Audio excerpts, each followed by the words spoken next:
आज अभी तक की अहम खबरें और मेरा तज्जिया। आज के दिन अहम खबर एक नहीं है बल्कि कई हैं।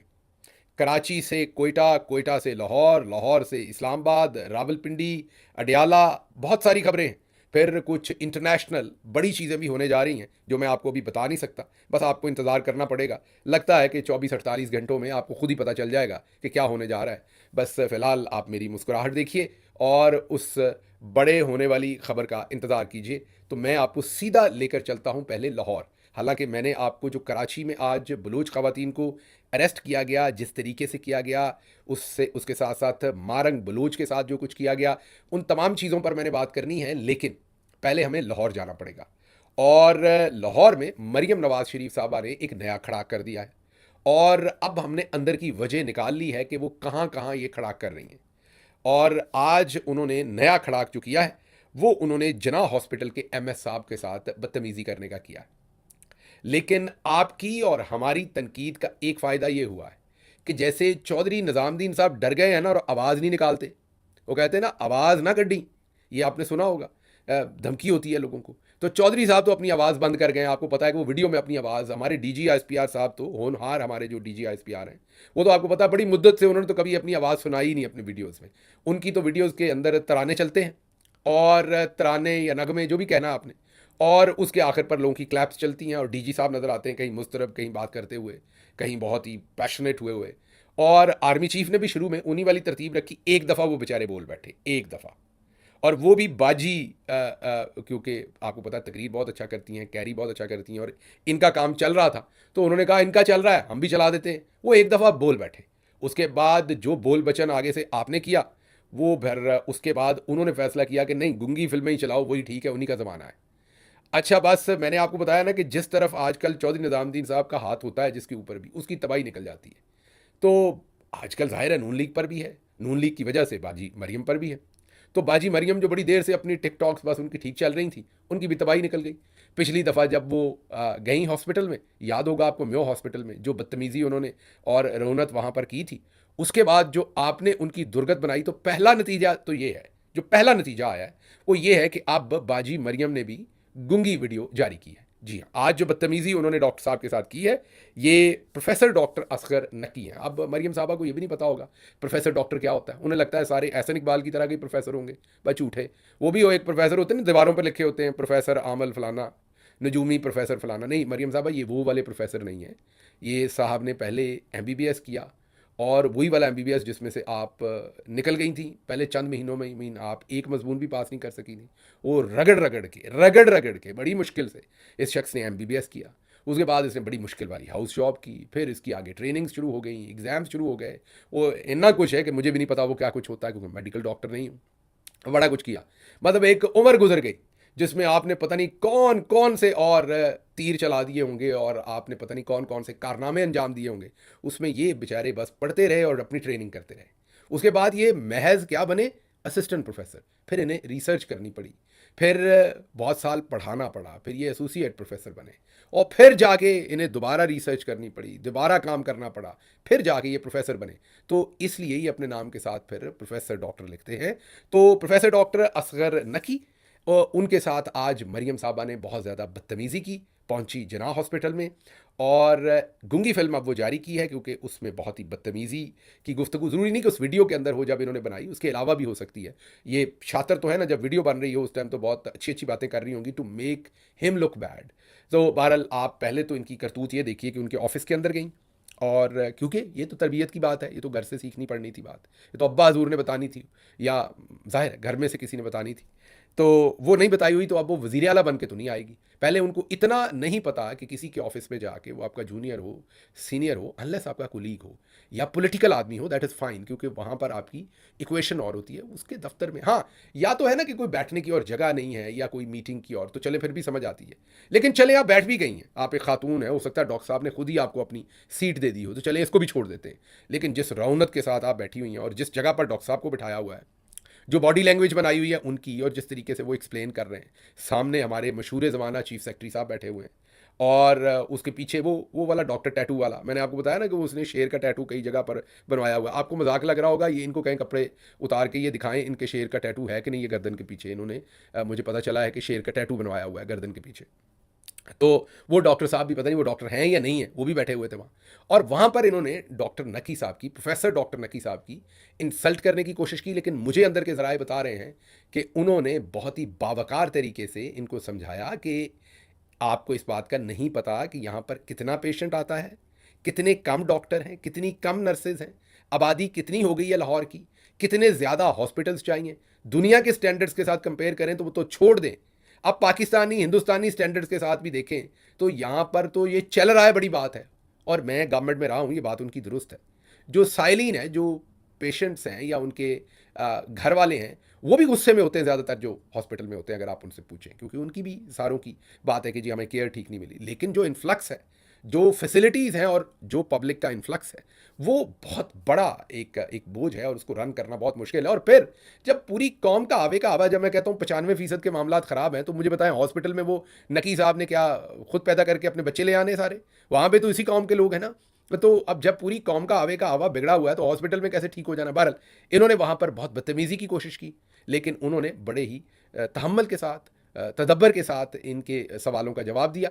और उन्होंने खुद कहा कि आपको लगता है मैं ठीक काम नहीं कर रहा, तो मेरे बहुत सारे कुलीग कंपिटेंट हैं, आप उनमें से किसी को लगा दें। वैसे मज़ा आया ना, डॉक्टर साहब ने बड़ा ही ज़बरदस्त बात की। उन्होंने खुद कह दिया इन्हें कि मैडम हो सकता है कि मैं ठीक काम ना कर रहा हूं, तो आप प्लीज़ किसी और को लगा दें। अब वहाँ पर मैडम को गू काढ़ा बन के बैठी हुई हैं कि अब मैं क्या करूँ। अच्छा, एक बात ये और भी पता चली है कि जिस हॉस्पिटल में भी कोई भी ऐसा, क्योंकि अब वो सारे डॉक्टर्स बहुत सीनियर पोजीशन पर पहुँच गए हैं। मेरी बाजी तो काकी बनती है ना, लेकिन वो जो जिस सेशन में ये गई थी ना, जहाँ से ये फेल होकर निकली थी पहले साल के अंदर अंदर ही, उस सेशन में जो पढ़ने वाले डॉक्टर्स हैं ना, वो बहुत सीनियर डॉक्टर्स हैं। और वो अब बहुत मजे हुए डॉक्टर्स हैं, ज़्यादातर उनमें से एसोसिएट प्रोफेसर या प्रोफेसर बने हुए हैं। तो जिस जिस हॉस्पिटल में ऐसे डॉक्टर्स हैं जो उस बैच या उस बैच के आगे पीछे पड़े हुए हैं ना, बाजी वहां जरूर स्ट्राइक करती हैं। बाजी को कोई गुस्सा है, को पुराना, उनसे निकालती हो। भाई उनका क्या कसूर है?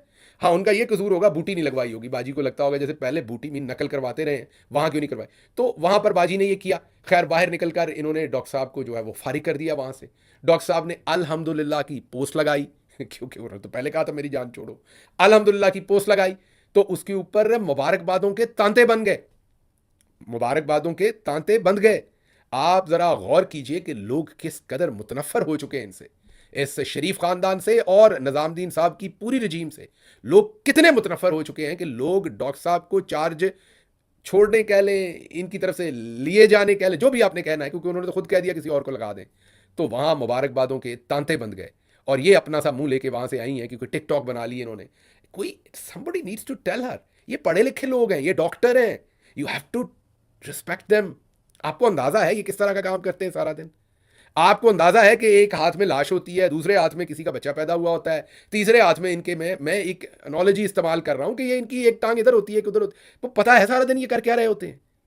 ये लाइफ सेविंग, लाइफ थ्रेटनिंग, ये जिंदगी और मौत का खेल है जिसके अंदर ये परफॉर्म कर रहे हैं। इमोशंस भी हैं, इनकी अपनी औलादें भी हैं, इनके घर भी हैं। और क्या ये आप लोग चोरों की तरह इनके मेफेयर के अंदर अपार्टमेंट है? ये 18-18 घंटे काम करने वाले लोग हैं, ये मजदूर लोग हैं। शर्म आनी चाहिए आप लोगों को, आप जिस तरीके से इन्हें बार बार ट्रीट करते हैं और ह्यूमिलिएट करते हैं। और फिर जब आपकी दुर्गत बनती है पब्लिक से, तो फिर आप कहते हैं वो जाली टीका लगने से म्यू हॉस्पिटल में इतने लोगों की हलाकत हो गई है, और उसके ऊपर अब मरीम नवाज चुप नहीं रहेंगी। अब आप देखिएगा जना हॉस्पिटल में भी ऐसे केस निकलना शुरू हो जाएंगे। आपने पूरी कौम को बेवकूफ़ समझ रखा है या पूरी कौम को नवाशी समझ रखा है आपने? ऐसा ना कीजिए, लोगों को इस तरीके से आप इंसल्ट ना कीजिए, पढ़े लिखे लोगों को ना कीजिए। कोई एहतराम दीजिए प्रोफेशनल लोगों को, कुछ ख्याल कीजिए। ये लोग आपके घर के मुलाजिम नहीं है, ये वो साथ वाला डॉक्टर नहीं है, वो जो शेर चिपका के फिर रहा होता है अपनी टूटी पर, ये वो नहीं है। ये प्रोफेशनल डॉक्टर हैं, ये प्रोफेसर्स हैं। तो I am sorry for my aggression, लेकिन मुझे खुद समझ नहीं आती। और सीनियर डॉक्टर्स बोल नहीं रहे, कोई खड़ा नहीं हो रहा, उनको सारों को अपनी अपनी मरात है। आप लोगों को भी सर थोड़ी शर्मिंदगी होनी चाहिए, आपके कुलीग्स के साथ क्या हो रहा है और आप सब खामोश हैं। एनीवेज, आगे बढ़ते हैं। आगे बहुत सारी खबरें हैं जिनको आज कवर करना है, और अगली खबर जो कुछ कराची में हुआ है उसके ऊपर बात करनी। लेकिन उससे पहले आज इमरान खान साहब की जो मुलाकातें बंद थीं, अक्टूबर के बाद से बंद थीं सियासी लोगों के साथ, वो आज खोल दी गई हैं। लेकिन शर्त ये लगाई गई है कि जेल के बाहर निकलकर मीडिया टॉक नहीं की जाएगी। अब ये मेरी समझ से बाहर है कि अगर जेल के बाहर निकल के मीडिया टॉक नहीं की जाएगी और अगर वही बंदा कुछ 4 किलोमीटर आगे जाके कर ले तो वो इजाज़त होगी। मतलब कोई मुझे समझ नहीं आई जज साहब ने ये क्या बात की है। क्या मतलब कि जेल के बाहर कहते हैं कि जी वहाँ अमनो अमान का खतरा हो जाएगा, तो क्या 4 किलोमीटर आगे जाके जनाब अमनो अमान का खतरा नहीं होगा? मतलब वहाँ से निकल के कोई केपी हाउस में आके बात कर लेगा तो क्या फिर वो, या कोई टाइम रख दिया कि इतने घंटे के बाद ये काम करना, रोज़ा खुलने के बाद मीडिया टॉक होगी या उससे पहले होगी? मतलब गौर करें ज़रा, जज साहब भी जो डोगर साहब आए हैं नए इस्लामाबाद में, उनके भी फैसले अवल्ले हैं। वो कहते हैं ना कि पता नहीं मतलब मैं क्या कहूँ, जहाँ पर अ, फंदे का और तमगे का एक ही रेट चल रहा हो, ये वो वाला मुल्क बना हुआ है इस टाइम। तो वो कहते हैं बाहर निकल के बात नहीं करनी, तो मुलाकात कर लें। तो चले देखते हैं हाउ इट टर्न्स आउट। सियासी बंदे भी कभी चुप रहते हैं, मतलब कभी सियासी बंदा भी खामोश रह सकता है, उसके पास बयान हो और वो पेट में रख ले, सहाफ़ी हो उसके पास खबर हो और वो पेट में रख ले, ये बातें हो नहीं सकती हजूर वाला। तो लोग तो बोलेंगे जो अंदर मिलेगा, लेकिन भारत देखेंगे, देखते हैं कि जाहिर है वो अब अदालत के साथ अगर वहाँ वादा किया गया है तो 4 किलोमीटर आगे जाके बोलेंगे, 10 आगे जाके बोलेंगे।